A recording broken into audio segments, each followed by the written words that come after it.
कहते हैं कर्म कभी सवाल नहीं करता, वो सफाई नहीं मांगता, वो बस इंतजार करता है। समय के साथ वो रास्ता बदल लेता है, चेहरे बदल लेता है, पर मंजिल कभी नहीं बदलता। जो आग कभी किसी और के लिए जलाई जाती है, वही आग एक दिन अपना हक मांगने लौटती है। आज की ये रात भी वैसी ही है। मुख्य घाट से दूर एक सुनसान शमशान में राख की मोटी परत जमी है।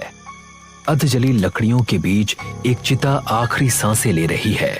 उसी बुझती आग के सामने एक अघोरी साधु बैठा है, आंखें बंद, बदन पर राख लिपटी हुई, जटाएं वक्त का बोझ उठाए हुए। उसके होठ लगातार मंत्र बुदबुदा रहे हैं। आवाज नहीं है पर सिद्ध है, और हर मंत्र के साथ वो जमीन से राख उठाकर आग को सौंप देता है। आग अजीब ढंग से फड़फड़ाती है, उठना नहीं चाहती। साधु की श्वास भारी हो जाती है, भक्ति के हाथ ऊपर उठते हैं, जैसे खुद को पूरी तरह इस क्रिया में खो देना। तभी अचानक आग बुझ जाती है। चारों तरफ एक डरावनी खामोशी छा जाती है। साधु माथा जमीन से लगाता है और जब दोबारा नजर उठाता है तो राख और लकड़ियों के बीच से एक आकृति उभरने लगती है, धीरे, अधूरी, शांत। एक स्त्री की आत्मा, ना चीख ना छटपटाहट, बस ऐसी निगाहें जिनमें असहनीय अधिकार है। वो सीधे साधु को देखती है। पहले साधु के चेहरे पर हल्की मुस्कान आती है। उसे लगता है क्रिया सफल हो गई, लेकिन पल भर में मुस्कान जम जाती है। उसके रुद्राक्ष की एक माला चटक कर राख में गिरती है। सीने पर एक पतली सी रेखा उभर आती है, जैसे किसी ने बिना छुए आर पार कर दिया हो। हवा थम जाती है, नदी की आवाज गायब हो जाती है, और अगले ही पल साधु हांफते हुए जमीन पर ढेर हो जाता है। ठंडी जमीन पर अघोरी साधु निशब्द पड़ा है। उसके चारों ओर उसकी पूजा की चीजें बिखरी हुई हैं। राख अब भी उसके बदन से चिपकी है। धीरे धीरे उसकी आंखें खुलती हैं। वो हड़बड़ाकर उठ बैठता है। पीछे चिता पूरी तरह जल चुकी है, बस अंगारों की हल्की लालिमा बची है। वो उसे उलझन में घूरता है कि उसने उसे ऐसा तो नहीं छोड़ा था। उसके बाद वो चारों तरफ नजर दौड़ाता है, उस आत्मा को ढूंढता है, लेकिन वो कहीं नहीं है। वो फिर से मंत्र जपने की कोशिश करता है। होठ हिलते हैं पर कोई आवाज नहीं आती। आग में कोई हलचल नहीं है। हवा भी जैसे बेपरवाह खड़ी है। पहली बार उसकी आंखों में डर उतर आता है। बिना एक शब्द बोले वो अपनी चीजें समेटता है और शमशान से बाहर निकल जाता है। उस अंधेरी पगडंडी पर अपने ख्यालों में खोए हुए जो जंगल की ओर जाती है, उसके पीछे राख की परत हल्के से सरकती है, मानो कोई अनदेखी चीज अब जाकर आजाद हुई हो। अघोरी साधु जब अपने आश्रम लौटता है तो वहां गांव वालों की भीड़ जमा मिलती है। वो सबको सख्ती से हटाता है और भीतर कदम रखते ही ठिठक जाता है। रात की आंधी ने उसके आश्रम को कचरे के ढेर में बदल दिया है। चारों तरफ गंदगी, टूटी लकड़ियां और बिखरा हुआ सामान पड़ा है। जिन चीजों को उसने सालों की साधना के बाद जुटाया था, वो सब मिट्टी में मिल चुकी हैं। शास्त्रों की पुस्तकें फटी पड़ी हैं, मूर्तियां खंडित पड़ी हैं, और उस जगह पर कहीं भी दया या पवित्रता का कोई निशान नहीं बचा है। ऐसा लगता है जैसे किसी ने जानबूझकर उसकी आस्था और तपस्या को कुचल दिया हो। महाराज जी, ये कैसे हो गया? कोई बात नहीं, साधु के लिए सब राख समान होती है। पर महाराज जी, गांव का एक भी घर तस से मस नहीं हुआ, पर आपका ही घर। भगवानों की मूर्ति को तो देखिए, क्या ये किसी खतरे की निशानी है? भगवान सबका भला करेंगे, आप निश्चिंत रहिए।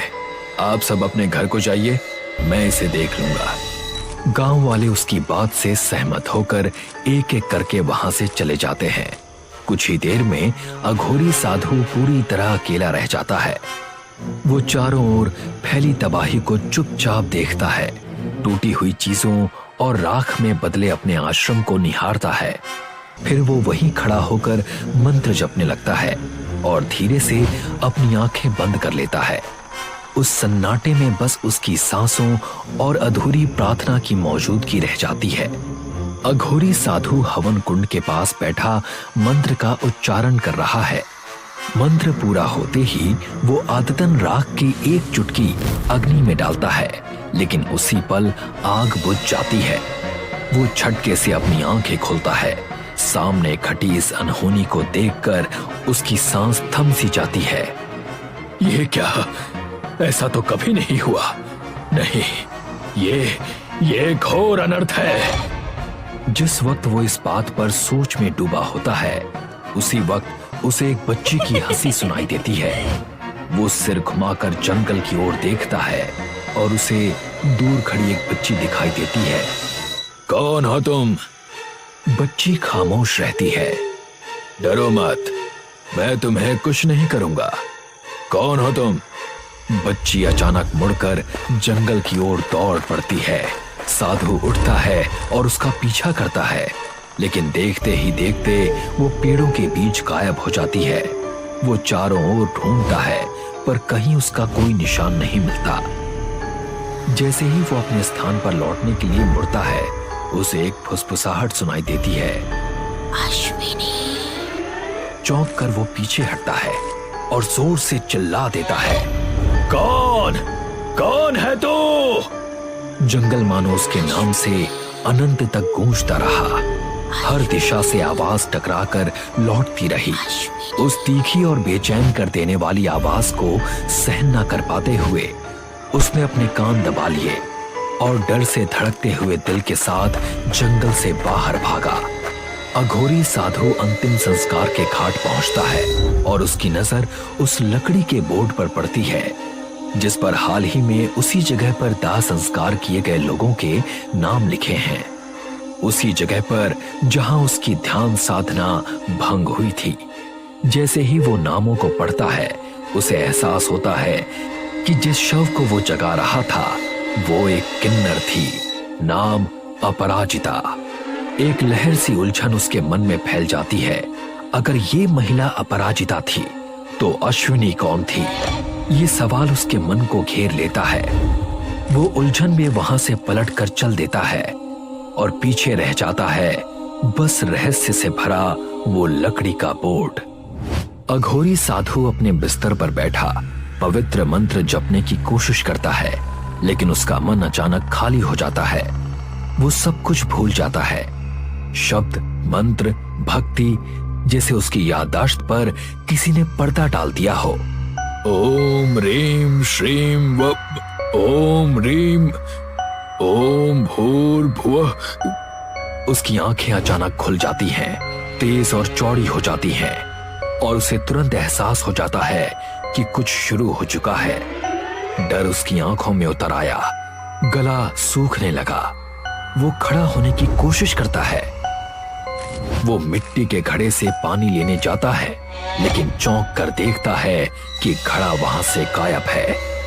इधर उधर तड़पते हुए, ढूंढते हुए उसके हाथ कुछ पुराने शास्त्रों और भूले बिसरे अवशेषों से टकराते हैं, जिसे वो अपने घर की सफाई करते समय नजरअंदाज कर चुका था। वो शास्त्र निकालता है और पढ़ना शुरू करता है। जैसे ही वो पन्नों को ध्यान से देखता है, गांव से उसका शिष्य सतीश दरवाजे पर प्रकट होता है। महाराज जी। आओ सतीश, आज यहाँ कैसे आना हुआ? बस यहाँ से गुजर रहा था तो सोचा मिलता चलूं। चलो, अच्छा किया। और बताओ, कैसा चल रहा है सब कुछ? सब अच्छा चल रहा है महाराज जी। गांव में एक छोटा सा कार्यक्रम रखा है मैंने। अगर आप वहां आएंगे तो मुझे बहुत अच्छा लगेगा। बिल्कुल। किस चीज का कार्यक्रम है?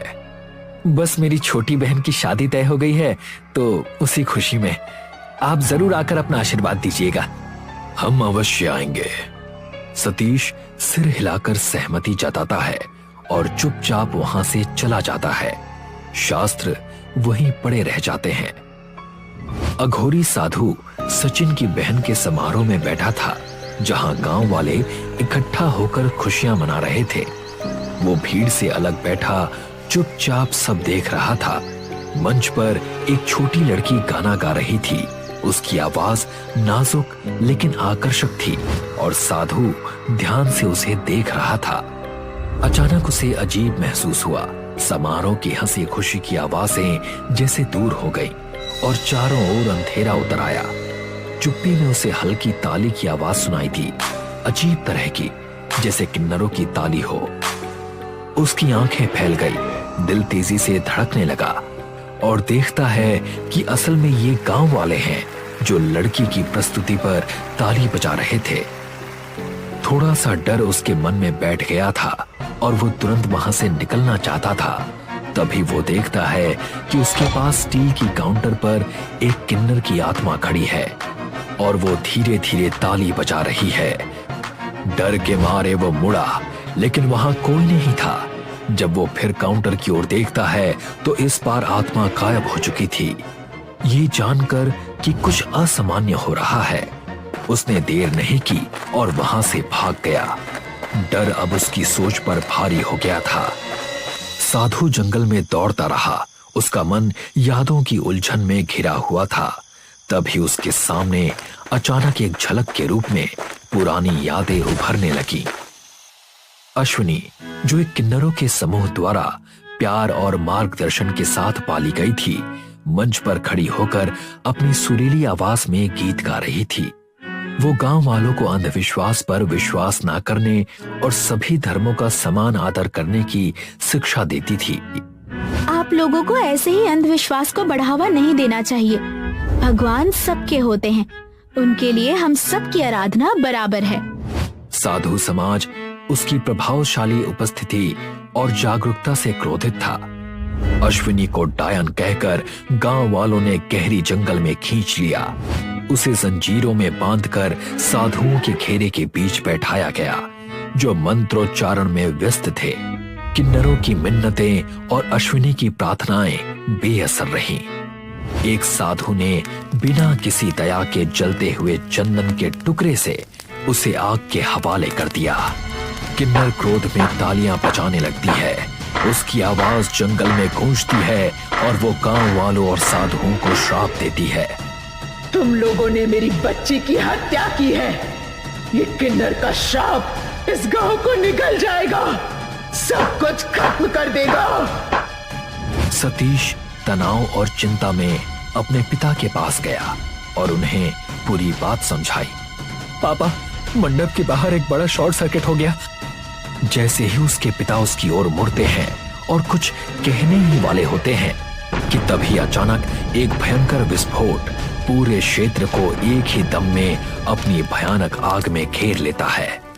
साधु दूर से विस्फोट को देखता रहा, उसकी आंखों में आंसू भर आए।